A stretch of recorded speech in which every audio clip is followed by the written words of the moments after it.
Welcome to ABC campus. आज हम company law के सब्जेक्ट में आई कैप की आटम 2022 की अटेम्प्ट से एक पास्ट एग्जाम का क्वेश्चन डिस्कस कर रहे हैं जिसका टाइटल है कीनू लिमिटेड। 10 मार्क्स का टोटल ये क्वेश्चन है। तो क्वेश्चन ये है कि kinnow limited was incorporated on 9 September 2017 with a paid up capital of rupees 2 million divided into 200,000 ordinary shares. KL's director have called an extraordinary general meeting to be held on 10 September 2022. अब ये 17 से 22 आप ये देखें कि इनको 5 ईयर्स का time हो गया, बल्कि 5 ईयर से एक दिन ज़्यादा हो रहा है। At 10 AM to approve the resolution to wind up KL। Company को वाइंड अप करना चाह रहे हैं 5 साल के बाद। Following is the list of KL share holder along with number of shares held by them.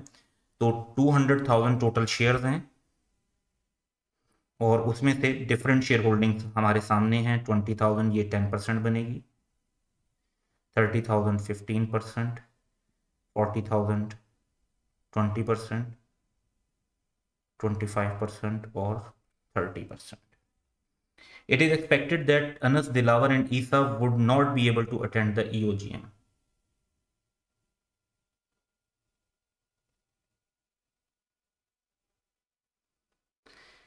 However, on 8 September 2022 at 11 AM, Isa has deposited a proxy with KL's company secretary in favor of Babar.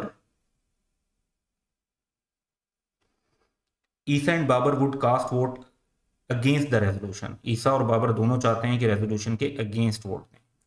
अब requirement क्या है कि under the provision of companies act 2017 explain the effect of above expected matters on EOGM and resolution to be passed assuming that KL's articles of association state that it shall operate only for 5 years, यानी time period fix है company के लिए।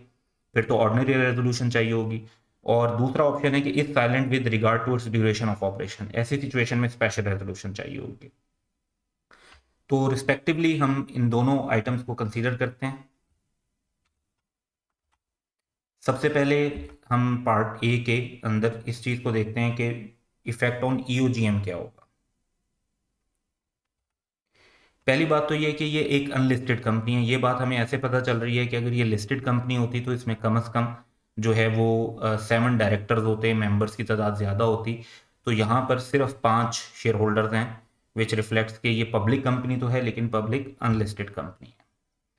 अब public unlisted company के लिए जो quorum requirement है वो क्या है? वो रिक्वायरमेंट ये है कि कम से कम 2 पर्सन हों जो प्रेजेंट हों पर्सनली, वो represent more than 25% of total voting power.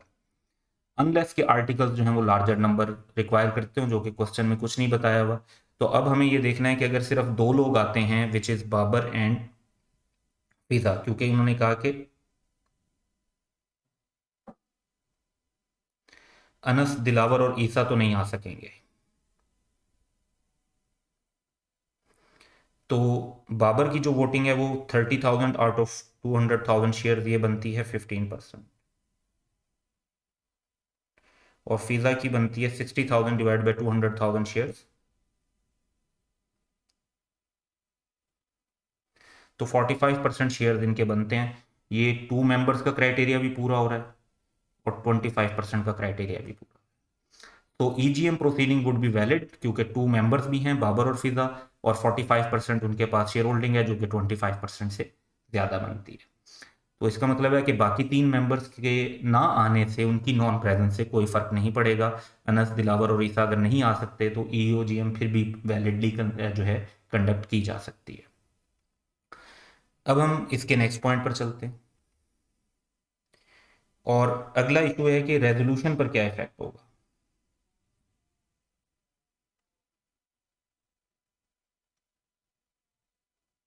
Five years अगर आर्टिकल्स में लिखा हुआ है, टाइम पीरियड फिक्स है।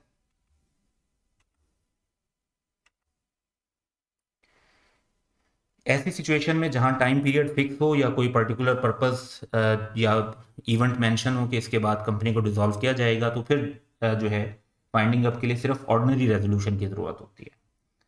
तो if KL was found to operate only for a period of 5 years, it may be wound up voluntarily by passing an ordinary resolution that is to be passed by simple majority of members who would be present in person or by proxy in the relevant general meeting, here extraordinary general meeting. अब proxy को देखना है हमने कि proxy की validity क्या है। Proxy के लिए जो लॉ है वो ये है कि 48 hours before the extraordinary general meeting वो होनी चाहिए। अब यहाँ पर अगर हम नोटिस करें तो 11 AM पे दी गई है, जबकि मीटिंग 10 AM पे होनी है। मीटिंग 10 सितंबर को होनी है, प्रॉक्सी 8 सितंबर को दी गई है। तो 2 दिन का फर्क तो है, लेकिन 1 घंटे का डिफरेंस से ये 47 आवर्स बनते हैं। और प्रॉक्सी जो है वो तभी वैलिड हो सकती है अगर at least 48 hours before the meeting company में डिपॉजिट की गई। The proxy deposited by ESA in favor of Babar at 11 AM on 8 September shall not be considered valid as it has been deposited less than 48 hours, 47 hours पहले करवाई गई है, before the said EOGM. Hence Babar would not be able to exercise ESA's voting power as proxy holder in the said EOGM. तो ये proxy के ऊपर discussion हमारी हो गई। अब नेक्स्ट हमने ये देखना है कि इस मीटिंग में जब हम ये बात कर रहे हैं कि Anas is not coming, Dilawar is not coming, Isa की प्रॉक्सी भी इनवैलिड हो गई, तो सिर्फ बाबर और फिजा बच गए। अच्छा, बाबर जो है wants to cast vote against the resolution, तो वो रेजोल्यूशन के अगेंस्ट वोट कास्ट करना चाहते हैं, यानी रेजोल्यूशन की फेवर में जो वोट आएंगे, अब टोटल जो वोट आ रहे होंगे वो होंगे 90,000, जिसमें से फेवर में वोट होंगे सिर्फ फिजा के। अब 60,000 डिवाइड बाई 90,000 जो बनते हैं ये बन जाते हैं 2/3, 67% अप्रोक्सीमेटली। और ऑर्डिनरी रेजोल्यूशन है तो सिंपल मेजोरिटी चाहिए होती है, यानी मोर देन 50% चाहिए होता है, तो वो तो पूरा हो रहा है। तो ऐसी सिचुएशन में तो बाबर अगर अगेंस्ट भी वोट दे दे तो फिजा के खाली अपने वोट की बेसिस पर जो ये रेजोल्यूशन पास हो जाएगी और कंपनी वाइंड अप होगी। So it means in the EOGM only Babar and Fiza would be entitled to exercise their voting rights, और फिजा है 67% वोटिंग पावर, क्योंकि अगर इन दोनों के वोट देखें तो 90,000 में से उनके पास 60,000 है। In the EOGM, if she favors the resolution would be considered passed by simple majority, क्योंकि more than 50% वोट बन जाते हैं। Even if Babar would cast his vote against the resolution, तो वो फिर भी रेजोल्यूशन पास कंसीडर होगी। तो ये हमारा पार्ट ए के आंसर हो गया, जिसमें हमने पहले ईओजीएम पे इफेक्ट और फिर अब रेजोल्यूशन पर इफेक्ट को कंसीडर किया।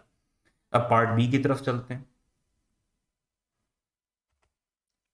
पार्ट बी की तरफ चलें तो अब पोजीशन ये है कि ड्यूरेशन ऑफ ऑपरेशन जो कंपनी के उसके बारे में आर्टिकल साइलेंट हैं, यानी उनमें कोई पीरियड फिक्स नहीं है। तो सिनेरियो तो वही है कि हमने ईओजीएम पर भी इफेक्ट बताना है और रेजोल्यूशन पे भी बताना है। जहां तक बात है एक्स्ट्राऑर्डिनरी जनरल मीटिंग के ऊपर इफेक्ट, तो वो तो बिल्कुल पार्ट ए वाला आंसर होगा, यानी ईओजीएम वैलिड होगी क्योंकि 2 पर्सन्स भी मौजूद हैं, 2 मेंबर्स भी मौजूद हैं और उनके पास वोटिंग पावर भी 25% से ज़्यादा होगी। अब रेजोल्यूशन पर इफेक्ट क्या होगा? जब आर्टिकल्स के अंदर कोई पीरियड फिक्स नहीं है तो ऐसी सिचुएशन में कंपनी की वाइंडिंग अप के लिए स्पेशल रेजोल्यूशन की रिक्वायरमेंट होगी। ऑर्डिनरी रेजोल्यूशन से अब काम नहीं चलेगा। अब स्पेशल रेजोल्यूशन कब पास होती है? जब not less than 3/4 of members जो प्रेजेंट हो जनरल मीटिंग में इन पर्सन और बाय प्रॉक्सी वो रेजोल्यूशन की फेवर में वोट दें, तो फिर हम कंसीडर करेंगे कि स्पेशल रेजोल्यूशन पास हुई है।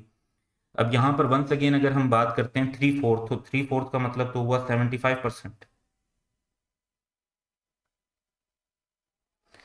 और वंस अगेन अनस और दिलावर आएंगे नहीं, बाब ईसा की प्रॉक्सी जैसे हमने डिस्कस किया कि वो वैलिड नहीं है।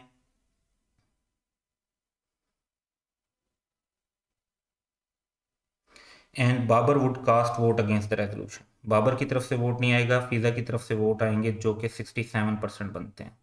नाउ 67% इज नॉट इनफ, तो 67% के साथ स्पेशल रेजोल्यूशन तो पास नहीं होगी। तो अनलेस के बाबर भी साथ फेवर में वोट दे तो तभी जाकर ये वाइंडिंग अप होगी। तो इन दिस सिनेरियो जो क्लियर बताया हुआ है कि Babar would cast vote against the resolution, तो फिजा के जस्ट वोट देने की वजह से स्पेशल रेजोल्यूशन पास नहीं होगी, इसलिए वाइंडिंग अप को कंपनी नहीं प्रोसीड करेगी और कंटिन्यू करेगी अपने ऑपरेशंस को। So since only FISA would cast vote in favor of resolution who has 67% voting power in the extraordinary general meeting, special resolution जो है वो पास कंसीडर नहीं होगी और केएल जो है वो एक कंपनी के तौर पर ऑपरेशंस को कंटिन्यू करती रहेगी। That's all for today, have a good day.